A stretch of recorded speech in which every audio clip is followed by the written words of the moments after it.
샬롬 2월 25일 수요일 하나시와 함께하는 사순절 말씀 묵상 시간입니다. 하나님께서 오늘 우리에게 주시는 말씀은 요한복음 7장 53절에서 8장 20절까지의 말씀인데요. 젊은 우리 3-3순회 최승환 집사님께서 말씀을 봉독해 주시겠습니다. 하나님의 말씀을 경청하십시오. 다 각각 집으로 돌아가고 예수는 감난산으로 가시니라. 아침에 다시 성전으로 들어오시니 백성이 다 나오는지라 앉으사 그들을 가르치시더니 서기관들과 바리새인들이 음행 중에 잡힌 여자를 끌고 와서 가운데 세우고 예수께 말하되 선생이여 이 여자가 가늠하다 현장에서 잡혔나이다. 모세는 율법에 이러한 여자를 돌로 치라 명하였거니와 선생은 어떻게 말하겠나이까. 그들이 이렇게 말함은 고발할 조건을 얻고자 하여 예수를 시험함이로라. 예수께서 몸을 굽히사 손가락으로 땅에 쓰시니 그들이 묻기를 마지 아니하는지라. 이에 일어나 이르되 너희 중에 죄 없는 자가 먼저 돌로 치라 하시고 다시 몸을 굽혀 손가락으로 땅에 쓰시니 그들이 이 말씀을 듣고 양심의 가책을 느껴 어른으로 시작하여 젊은이들까지 하나씩 나가고 오직 예수와 그 가운데 섰는 여자만 남았더라. 예수께서 일어나사 여자 외에 아무도 없는 것을 보시고 이르시되 여자여 너를 고발하던 그들이 어디에 있느냐 너를 정죄한 자가 없느냐. 대답하여 주여 없나이다. 예수께서 이르시되 나도 너를 정죄하지 아니하노니 가서 다시는 죄를 범하지 말라 하시니라. 예수께서 또 말씀하여 이르시되 나는 세상의 빛이니 나를 따르는 자는 어둠에 다니지 아니하고 생명의 빛을 얻으리라. 바리새인들이 이르되 내가 너를 위하여 증언하니 내 증언은 참되지 아니하도다. 예수께서 대답하여 이르시되 내가 나를 위하여 증언하여도 내 증언이 참되니 나는 내가 어디서 오며 어디로 가는 것을 알거니와 너희는 내가 어디서 오며 어디로 가는 것을 알지 못하느니라. 너희는 육체를 따라 판단하나 나는 아무도 판단하지 아니하노라. 만일 내가 판단하여도 내 판단이 참되니 이는 내가 혼자 있는 것이 아니요 나를 보내신 이가 나와 함께 계심이라. 너희 율법에도 두 사람이 증언을 참되다 기록하였으니 내가 나를 위하여 증언하는 자가 되고 나를 보내신 아버지도 나를 위하여 증언하시느니라. 이에 그들이 묻되 내 아버지가 어디 있느냐. 예수께서 대답하시되 너희는 나를 알지 못하고 내 아버지도 알지 못하는도다. 나를 알았더라면 내 아버지도 알았으리라. 이 말씀은 성전에서 가르칠 때에 헌금함 앞에서 하셨으나 잡는 사람들이 없으니 이는 그의 때가 아직 이르지 아니하였음이너라. 오늘 본문은 땅에 쓰신 글씨로 잘 알려진 가늠하다 현장에서 붙잡혀온 여인의 이야기입니다. 그런데 주석서를 보면 이 단락은 4세기 이전에 권위 있는 사본들에는 등장하지 않는다는 이야기가 있습니다. 본문이 포함된 사본들조차 그 위치가 제각각인 경우도 많고요. 그래서 학자들은 이 이야기가 초기 요한복음에는 없었지만 신뢰할 만한 구전으로 전해져 내려오다가 요한복음이 정경으로 확정되는 과정에서 이 자리에 삽입된 것으로 보고 있습니다. 그렇다면 여기서 한 가지 질문이 생기죠.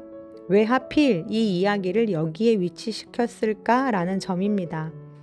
이 사건은 바로 뒤이어 등장하는 자신을 세상의 빛이라 선언하시는 예수님의 말씀 바로 앞에 놓여 있습니다. 즉, 가늠하다 붙잡힌 여인의 이야기와 생명의 빛으로 오신 예수님의 이야기 사이에 어떤 깊은 상관관계가 있다라는 것입니다. 그렇다면 이 두 이야기에는 어떤 연관성이 있는 걸까요? 오늘의 묵상은 바로 이 질문으로부터 시작해 보려 합니다. 초막절 마지막 날 성전에서 말씀을 전하시는 예수님께로 많은 사람들이 몰려오자 대제사장들과 바리새인들은 성전 경비병들을 시켜서 예수님을 붙잡아 올 것을 명령합니다. 하지만 도리어 예수님의 말씀에 매료가 돼서 빈손으로 돌아온 경비병들을 나무라며 당혹감에 빠져 있는 장면에서 7장은 마무리가 되죠. 그리고 그렇게 하룻밤이 지나갑니다. 그리고 어제의 실패를 설욕하려는 듯 종교 지도자들의 더 치밀하고 잔인한 음모가 숨어있는 한 사건이 바로 오늘 아침 성전에서 터지게 되는데요. 예수님은 밤새 감람산에 계시다가 아침 일찍 다시 성전으로 들어오셨고 오늘도 어김없이 예수님께로 모여온 사람들에게 말씀을 가르치시는 중이었습니다. 그런데 서기관들과 바리새인들이 어젯밤 음행 중에 붙잡힌 여인을 예수님께로 끌고 와서 이렇게 물어보죠. 어젯밤 이 여자가 간음하다가 현장에서 붙잡혔다고. 모세의 율법에 따르면 이런 자는 돌로 쳐서 죽이라고 되어 있는데 당신은 어떻게 생각하냐고 묻습니다. 이것은 진짜 궁금해서 묻는 질문이 아니라 예수님을 공궁에 빠뜨리려는 심산으로 치밀하게 계획된 질문이었습니다. 만약 예수님이 이 여인을 감싸주면 모세의 율법을 어긴 꼴이 되니까 이후 산헤드린 공의에 넘길 수 있고, 또 반대로 율법에 적힌 대로 이 여인을 돌로 치라고 하신다면 그 당시 사형권은 오직 로마인들에게만 있었는데 그걸 어긴 꼴이 되니까 로마에 대한 반역죄로 바로 그 자리에서 로마 군인들에게 체포당하게 할 수 있는 좋은 묘안이었던 거죠. 그런데 예수님은 이들의 속내를 미리 아시고 이를 하늘의 지혜로 넘기십니다. 무엇이라 이야기할지 조소하며 바라보고 있던 자들을 향해 죄 없는 자가 먼저 돌로 치라 말씀하신 후 땅에다 대고 글씨를 쓰시죠. 물론 그때 예수님께서 무엇을 쓰셨는지 성경에 정확히 기록이 되어 있지 않아서 우리는 그 글이 무엇이었는지 알 방법이 없지만 명확한 것은 그 글을 본 사람들마다 양심의 가책을 받아 스스로 물러났다라고 성경에 기록되어 있습니다. 상상력을 최대한 발휘해 보면 아마도 이 덫을 꾸미고 실제로 이 일에 가담했던 자들, 그래서 내가 그 증인이라고 자처하며 예수님이 어떻게 이야기하시는지에 관심이 쏠려있던 자들을 향해 그들이 지은, 그래서 그들만이 아는 은밀한 죄들을 하나씩 고발하는 글을 적지 않았을까라는 생각을 해봅니다. 예를 들면 이 간음 사건에 나타나지 않은 상대방 남자의 이름이라던가, 그래서 이 음모를 꾸미기 위해 서로 주고받은 거래 액수라든가, 아니면 어느 바리새인의 숨겨진 내연녀의 이름, 아니면 어느 제사장이 몰래 받은 그 뇌물의 장소 등, 이런 글들 말이죠. 아무도 모를 거라 생각했던 그들만의 은밀한 죄가 빛이신 예수님의 손끝에서 하나둘 들춰지기 시작하자 그들은 그 두려움과 당혹감에 빛을 피해 하나둘씩 자리를 떠납니다. 그리고 그 증인들이라 자처하던 사람들이 슬그머니 도망가 버리고 사라진 상태에서 이 재판은 더 이상 효력이 없기에 그녀를 둘러싸고 있던 무리들 역시 모두 하나둘 자리를 뜨고 말죠. 그렇게 그날 돌에 맞아 죽을 수밖에 없었던 여인은 예수님으로 인해 가까스로 건짐을 받습니다. 그리고 그 여인에게도 나도 너를 정죄하지 않으니 다시는 가서 죄를 범하지 말라고 하시죠. 그런데요, 여기서 이야기는 끝나지 않습니다. 다음 단락으로 넘어가서 예수님은 그 여인과 또 그곳에 모여있던 자들에게 이어서 이렇게 말씀하십니다. 나는 세상의 빛이니 나를 따르는 자는 어둠에 다니지 아니하고 생명의 빛을 얻으리라. 그렇다면 예수님은 왜 이 말씀을 그 타이밍에 하셨던 걸까요? 이 질문을 풀 수 있는 한 가지 힌트가 바로 초막절에 숨어 있습니다. 이스라엘 백성들은 7일간의 초막절 행사가 끝나면 곧장 집으로 돌아가지 않고 해가 지기를 기다렸다가 모두 성전 안에 있는 여인의 뜰로 모여서 그때부터 빛의 축제라는 의식을 가졌다고 합니다. 낮에는 타들어가듯 뜨겁고 밤에는 칠흑같이 어둡고 추웠던 그 광야 시절, 그때 이스라엘을 인도하고 지켜주었던 구름기둥과 불기둥을 떠올리면서 밤새 이 빛의 축제를 즐겼는데요. 성전 안에 여인의 뜰에 세워져 있던 4개의 높은 등대 끝에 기름을 붓고 불을 붙인 후 밤새 그곳에서 춤추고 노래하면서 하나님을 찬양하는 축제가 바로 이 빛의 축제였습니다. 그렇게 초막절이 끝난 다음 날인 8일째에는 이 빛의 축제를 통해 제2의 출애굽을 간절히 염원했던 거죠. 그런데 그 당시 밝혔던 등불이 얼마나 높고 환했던지 예루살렘 성전 안뿐 아니라 예루살렘 도시 곳곳의 집들과 또 저 멀리 여리고에서 올라오는 산길까지도 환하게 비추었다라는 기록이 있는데요. 그러니 예루살렘 성전 가까이 있던 감람산에도 그 환한 빛을 다 볼 수 있었을 뿐 아니라 성전 안에서 춤추고 노래하면서 웃고 떠드는 그 소리가 밤새도록 예수님의 귓가에 들렸을 것입니다. 그리고 날이 밝자 예수님이 다시 성전 안으로 들어오시죠. 또 때마침 때를 기다렸다는 듯 그 뒤를 이어 바리새인들과 서기관들이 그 여인을 끌고 예수님께로 나온 것입니다. 예수님은 어제 초막절 행사에서 제단에 물을 부으며 메마른 땅에 비를 내려주시기를 갈망했던 백성들과 또 밤새 빛의 축제를 즐기며 이스라엘을 지키고 빛으로 인도해줄 메시아를 기다리는 그 무리들에게 진짜 빛을 앞에 두고도 그 빛을 알아보지 못하는 눈먼 백성들을 향해 이렇게 힘주어 말씀하십니다. 내가 바로 너희들이 찾는 그 빛이다. 내가 이미 세상에 왔다. 율법은 너희 죄를 들추어 정죄하고 심판하지만 내 빛은 너희 죄를 비추어 돌이키게 하고 생명으로 인도하는 빛이다. 그러니 선택은 너희들에게 달렸다. 빛이 너희를 비출 때 다시 어둠으로 숨을 것인가? 아니면 나의 빛을 택할 것인가? 이제 너희들이 선택해라. 그 선택 가운데 나를 선택하는 자들에게는 생명이 임할 것이다.